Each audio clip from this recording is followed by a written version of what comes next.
I've been wanting to do this episode for a while about planning and goal setting, but I wanted to do it in a different way, kind of like a mini series, because this is the time of year where we're kind of focused on, closing out this past year, looking at where we are, what our goals and dreams were for the year, how did we measure up, and then we set a whole new set of goals, maybe 10 or 12, and we go to crush all our goals. And I want to just kind of break that cycle. By the end of this mini series of taking back your time with the ideas in motion planning system, you may even think of goal setting in a way that you haven't thought of before. Welcome to the Creative Life in Motion podcast.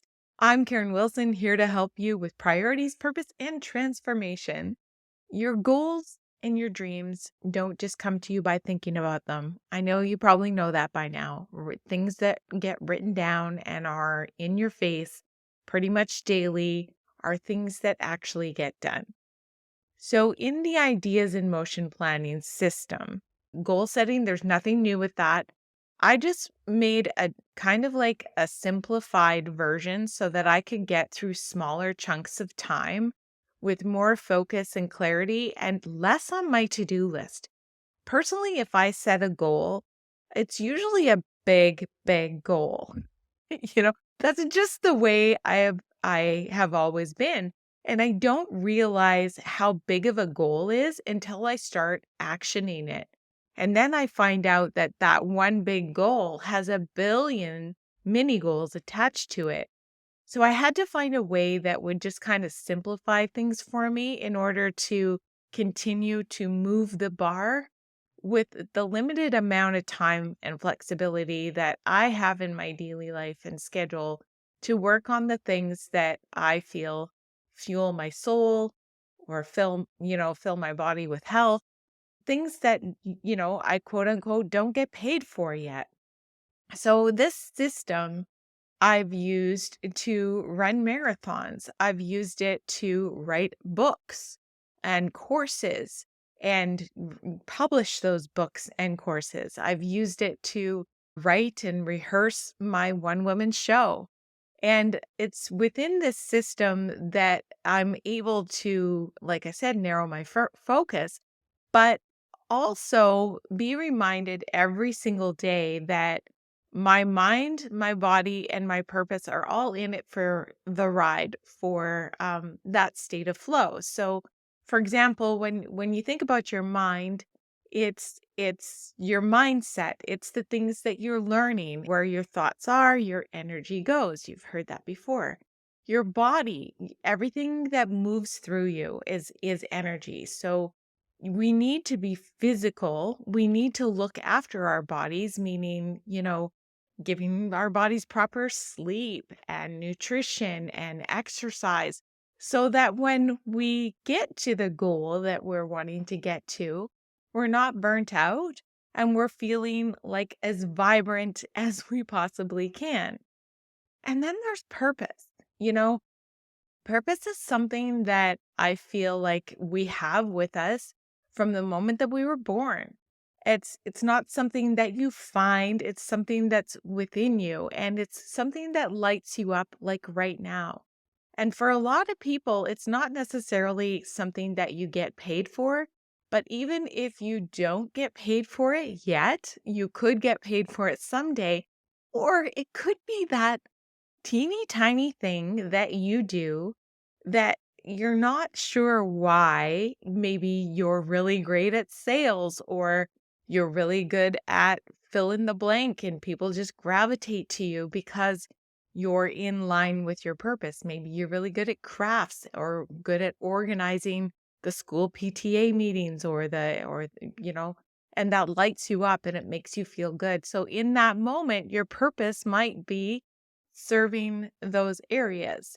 So if we don't have something that lights us up and that we're actively doing, or we feel like we're in a job that does not have anything to do with our purpose, and we can't find our purpose within it, that could be a spot that might need work. And if you can't find purpose in your job and your work, then you got to find purpose elsewhere. You don't need anybody else holding your hand, coaxing you to be there when you are in your purpose. It's a feeling, right?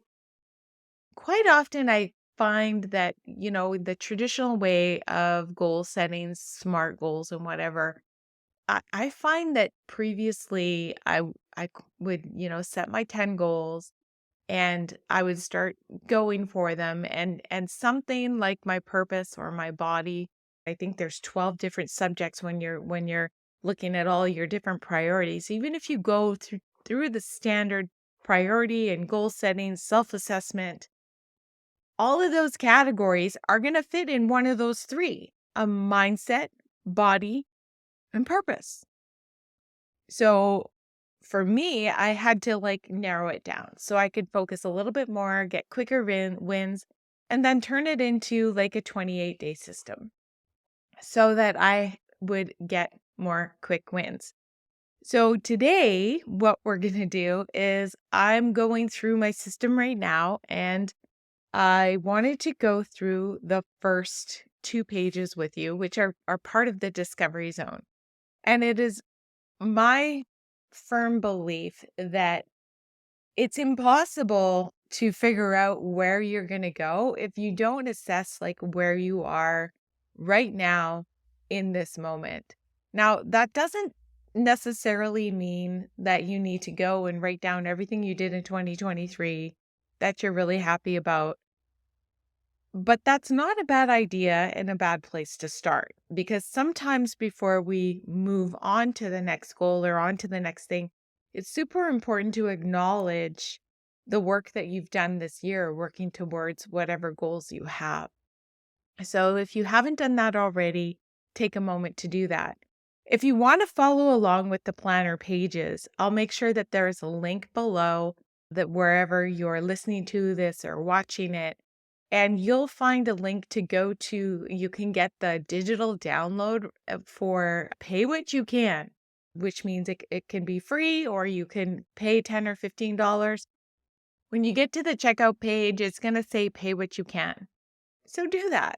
And I want you to be able to follow along. You can also follow along with whatever you have to write on that's in front of you, a piece of paper.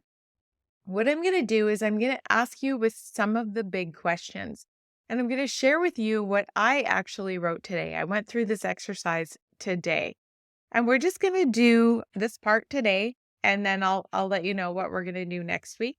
So I have this in front of me here.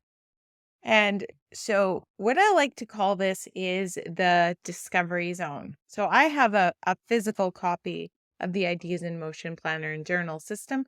You can get a physical copy off of Amazon if you wish. They are up there in 2 different sizes. I have a smaller size and a bigger size. I like the bigger size because I'm a writer and I like to have lots of room to draw pictures and write. And, I use it for more than just to-do lists. It has a lot in here. Okay, so let's start with the big questions. So it's time to lean in with your pen and pencils. This is the discovery zone. Like I said, it's important to know where you are to start assessing where you're going to go. What area of your life would you most like to improve right now? What I answered is my health, because I know it's connected to more than my body size.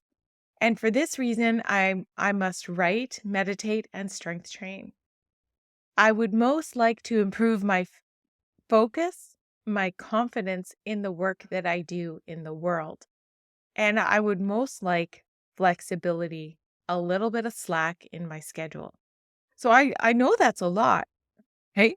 It's not just answering the question. So I feel like I need a little bit more time with these feelings so that I can kind of explore, what do I mean by that? Ask yourself, what do I mean by that? The next question is to describe a perfect day. As though you had a magic wand, what would you do and how would you move? Now, I ask this question a lot, especially when I'm working with people one to one. What I also ask of you is to think about, like, it's great to think about that great big vision. What is your perfect day? And the great big vision probably has no work in it, right? It's probably a long ways away. So in your current life, this is how I would recommend you answering the question. In your current life, with your current job and your current circumstances, what would be a perfect day? So it includes work, it includes time. Maybe your current circumstances, you don't feel like you have time for yourself. So I want you to write in the time for yourself and when that would be for the perfect time and what you would be doing in that day.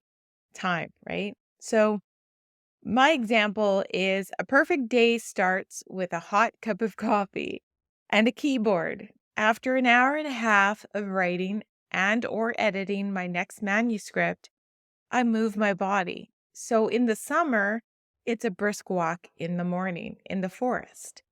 In the winter, it's strength training, and I walk my beautiful dog at lunch, and I talked about that in the seasonal blues episode I did a while back, that in wintertime, I have a different schedule because I wanna capitalize on the daylight, and, so that's kind of what I do and why I wrote it in that way. I meditate. I then work with my clients for a couple of hours before preparing nourishing meals.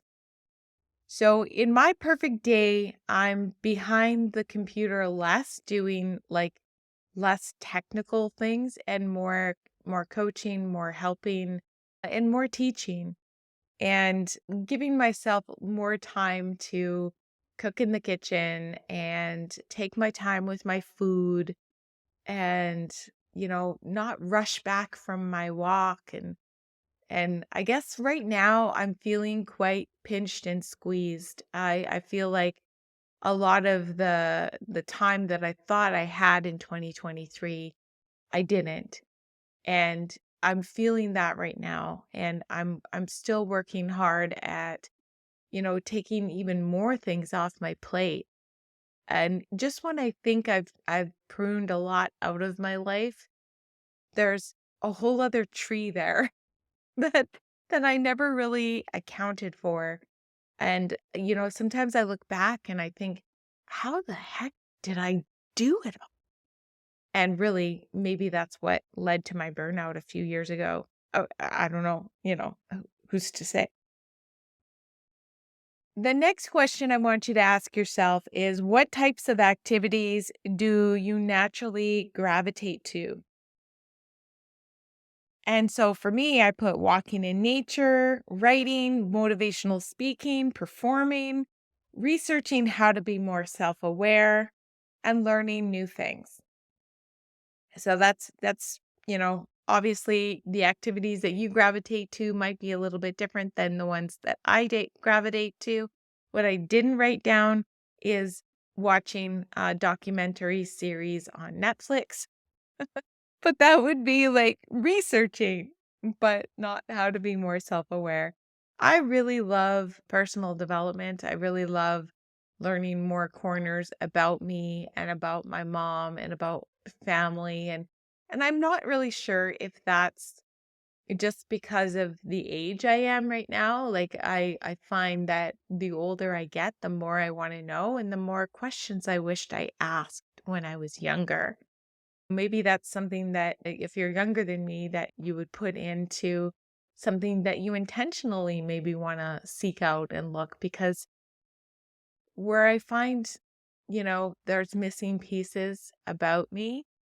Now, the people that I would be able to ask can no longer answer that question. I think the older I get, the more I realize the more mortal I am. I don't know. Do you feel that? The next part of the discovery zone, we should probably move on, is in detail. Describe how you want to feel 28 days from now. I have it broken down in the three different categories, right? So there's mind, body, and purpose. And I have what I prompt in the planner or on the pages is to evaluate your mindset. How do you feel today? How do you want to feel 28 days emotionally? And write it as though it's happened already. So this one, like, it's hard. It's sometimes it's really hard to describe how you feel, and asking you how you feel today might not be the same as how you're going to feel tomorrow. So again, this is another one of those probing questions that you could probably journal on this one for a good week. So in your mind, evaluate your mindset. How do I feel today? How do I want to feel in 28 days emotionally? Write it as though it has happened already. Today I wrote, I feel stubborn and honestly a little fragile. Judgment has been leaking in. I've been judging myself. I've been judging others. I don't like that about myself. In 28 days emotionally, I want to feel strong. I feel not I wanna. It's write it as though it's already happened. I feel strong, calm, centered, and at peace with the knowing that everything always works out for me. So that was my answer. And that will continue to be my answer about how I want to feel. Write it as though it's happened already. I want to feel strong. Listen to me. I'm having such a hard time putting that in the present tense. So I'm going to do it again. I feel strong, calm, centered, and at peace with the knowing that everything always works out for me. The next evaluation is on body. Evaluate your energy. How do you feel today? How do you want to feel in 28 days? Write it as though it has happened already. So my energy is good. In 28 days, I want it to feel electric. I like that answer. So this is writing it as though it's happened already.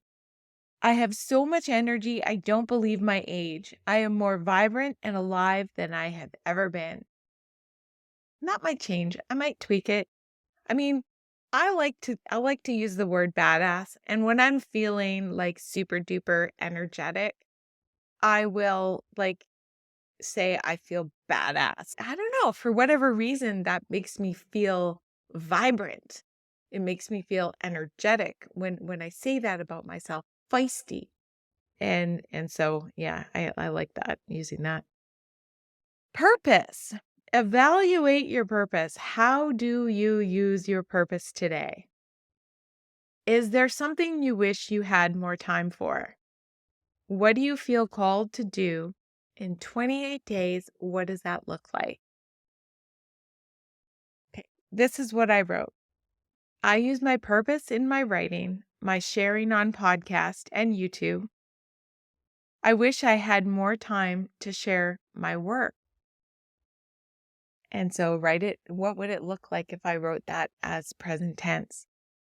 Every week I am sharing my work in multiple platforms and people are benefiting from what I have to share. And that's the discovery zone for this week's episode. I think that those questions are going to keep you a little bit occupied for a little bit, and they should. Sometimes they're not easy questions to answer, and quite frankly, a lot of people don't. A lot of people skip over these tough questions because it's repetitive. Like, how many planners and journals have you opened, or goal setting systems that are asking you the exact same thing? Well, there's a reason why it's repetitive. It's because every time you do this, you're going to be in a slightly different place, which is another reason why I recommend doing it every 28 days. You have your desires and your visions of that's what we've done today. And then when the next time that we sit together, we're going to go through setting those realistic intentions and expectations for this next smaller period of time, right? Some people call it goal setting. I like to call it following your intentions. And if you want to move forward on that before, the video comes out, or depending on when you watch this or listen to this, it might already be there.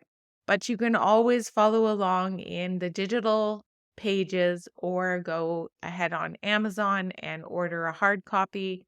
I'll make sure that the links are below. If this was helpful for you, make sure that you subscribe. That's how I know that this type of content, the way that I'm delivering it, resonates with you. I'd love to hear about what some of your discoveries are from these questions. Go ahead, and if you feel comfortable, and share them in the comments below. We can carry on the conversation beyond, right now. So thanks for listening, and we'll talk again soon. Bye for now.